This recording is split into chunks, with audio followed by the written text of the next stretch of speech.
Good evening and welcome to Global Lens News. I'm Sadia Afzal. Imagine a world where most countries feel that the rules were written without them.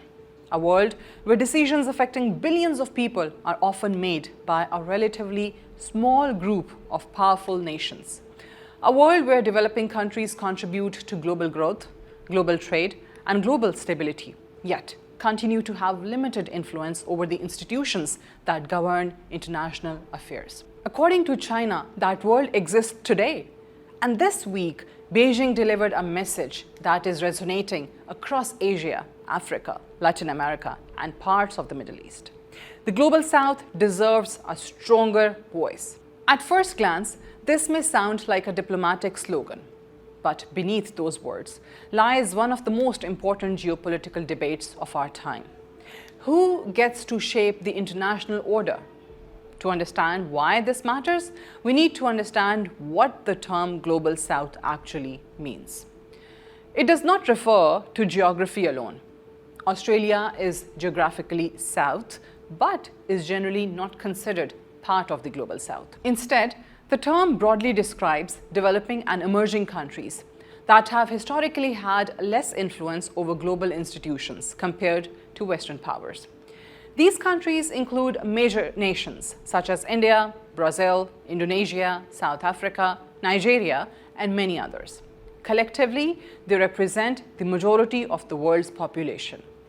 They are increasingly important engines of economic growth, and they are becoming more confident in asserting their interests. China has positioned itself as a champion of this sentiment.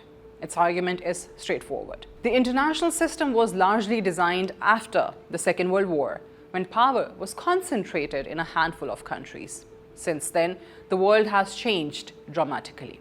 Economies have grown, new powers have emerged, population centers have shifted. Yet, many international institutions continue to reflect older power structures. They often argue that international financial institutions, global governance structures, and major decision-making bodies do not adequately reflect today's realities. China says those concerns should be addressed, but there is also a strategic dimension to this argument.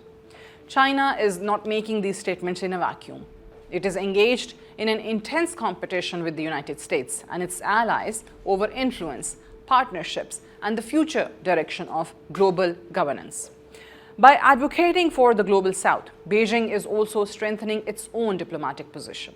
It is building relationships, it is expanding influence, and it is presenting itself as an alternative partner to countries seeking greater autonomy in international affairs. This strategy has produced results.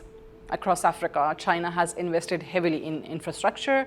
Across Asia, it has expanded trade and connectivity. Across Latin America, economic engagement has increased significantly. As these relationships deepen, so does China's political influence. Yet the story is more complicated than many headlines suggest. Not every country automatically agrees with China. Many developing nations appreciate Chinese investment but remain cautious about dependence. Others prefer balancing relations with multiple powers rather than aligning closely with any single country. This reflects a broader trend emerging across the Global South: strategic autonomy. Many countries no longer want to choose sides in greater power rivalries. Instead, they want flexibility.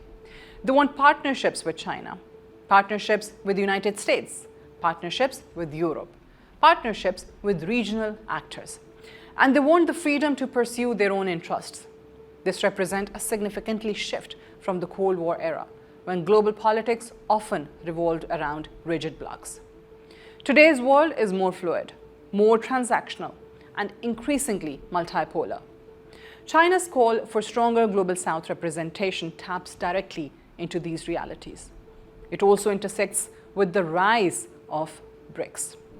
Originally a small grouping of emerging economies, BRICS has expanded and attracted growing international attention. Many countries view it as a platform through which developing nations can increase their collective influence. Whether BRICS ultimately transforms global governance remains uncertain, but its growing appeal reveals a deeper desire for reform.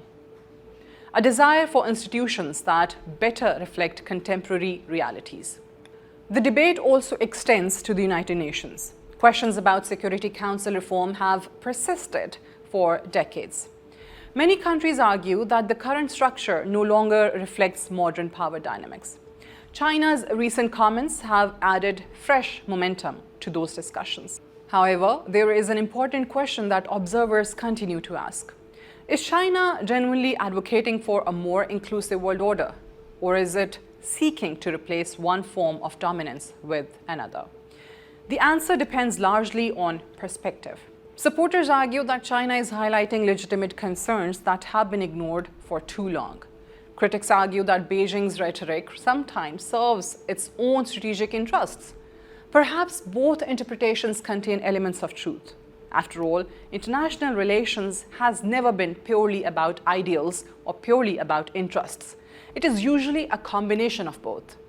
What makes this debate particularly important is that it reflects a larger transformation taking place across the international system. Power is diffusing. New voices are emerging. Old assumptions are being challenged. And countries that were once considered peripheral are increasingly shaping global conversations. The real significance of China's message may therefore lie beyond China itself. It reflects a growing confidence among developing countries, a belief that they deserve a greater role in determining the future of international politics. Whether this leads to meaningful reform remains uncertain. Change in international institutions tends to be slow. Entrenched interests rarely disappear overnight. But the conversation is no longer confined to academic conferences or diplomatic meetings. It is becoming central to global politics. And that is why China's call for stronger Global South voices matters. Because it touches on one of the defining questions of our century. Not who will lead the world, but whether the world itself is becoming too diverse, too interconnected, and too multipolar to be led by any single group at all. This is Sadia Afzal for Global Lens News.